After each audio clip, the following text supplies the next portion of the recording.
Welcome to The Explainer. Today, we're diving into a genuinely fascinating psychological case study that absolutely deconstructs this modern get-rich-quick illusion we see everywhere. We're going to explore this through a classic Hindi narrative called Mehnat Ki Jeet, which beautifully translates to the victory of hard work. So we're going to break down exactly how the human brain falls into the trap of easy money and, far more importantly, how we can actually pull ourselves out of it. The world runs on luck, not hard work. Okay, can you believe that? This is the incredibly arrogant catchphrase of our protagonist, a young guy named Manoranjan. And as we're about to see, this single, deeply toxic belief sets up the entire core psychological conflict of our explainer today. Section 1. The burden of debt, a family in crisis. Okay, let's dive right into this. Our story opens in a crumbling mud house with a family experiencing severe financial trauma. I mean, they are being absolutely crushed by a local moneylender's exorbitant interest rates. The father is working himself to the bone, literally laboring during the day and doing guard duty at night just to afford his daughter's wedding and put the most basic food on the table. Sadly, all that stress is fatal. The father falls incredibly ill, and on his deathbed, he leaves Manoranjan with these final desperate words: "Work hard, my son, work hard." Now, I really want you to notice the tragic divergence here. Actually, scratch that, it's a complete 180. We have a father whose entire life philosophy was rooted in sheer labor and duty, handing the baton to a son who is about to make some very, very different choices. Section 2. The Trap of Luck, a Fateful Choice.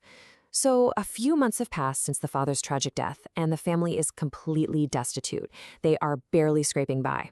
And it's here at this bustling, noisy village fair that Manoranjan is about to make a completely fateful decision with his family's last few rupees, money his mom specifically handed him to go buy vegetables for dinner. Notice the stark contrast in mindsets right here. Manoranjan hears a lottery announcer and decides, on a whim, to gamble that grocery money on a ticket. His friend Raghu, who represents pragmatic reality here, tries to step in. He's warning him, saying there's absolutely no substitute for hard labor. But Manoranjan, he totally ignores him. He is just blinded by the allure of easy money, genuinely believing his destiny is somehow different from his father's grueling reality. 10 rupees, just 10 rupees. That tiny lottery ticket ends up winning Manoranjan the grand prize, a brand new gleaming red bicycle. And while the villagers are cheering and calling him a man of immense luck, this victory is actually a massive psychological disaster for him.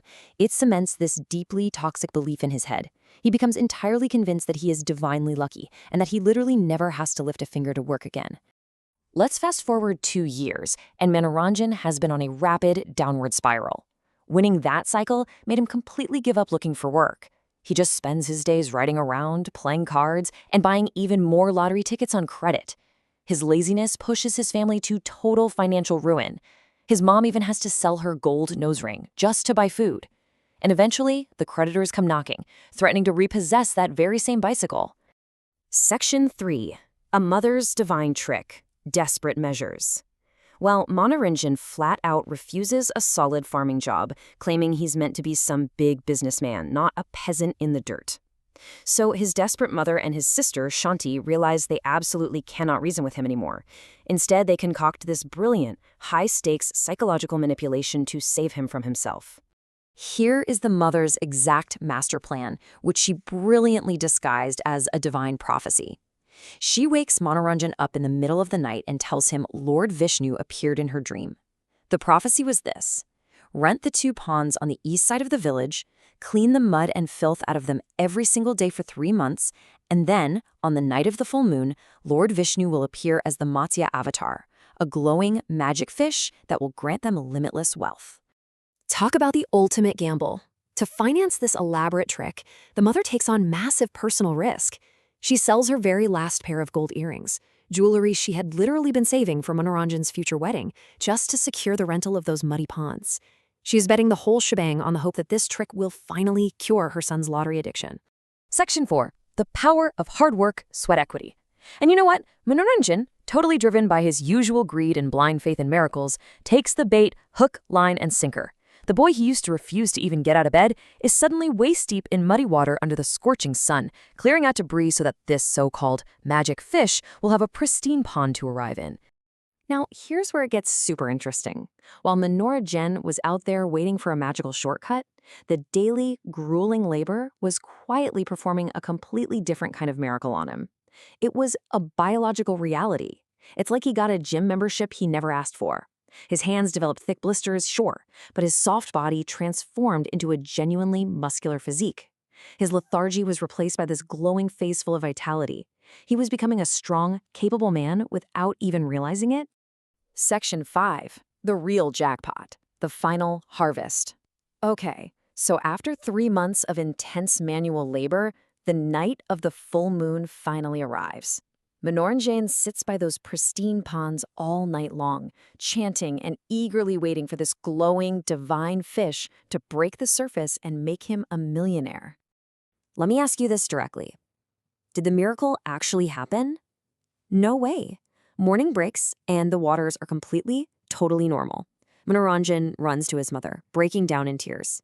He feels entirely cheated. He's crying out that he wasted all his time, that his hard work was for absolutely nothing, and that the divine prophecy was just a complete lie.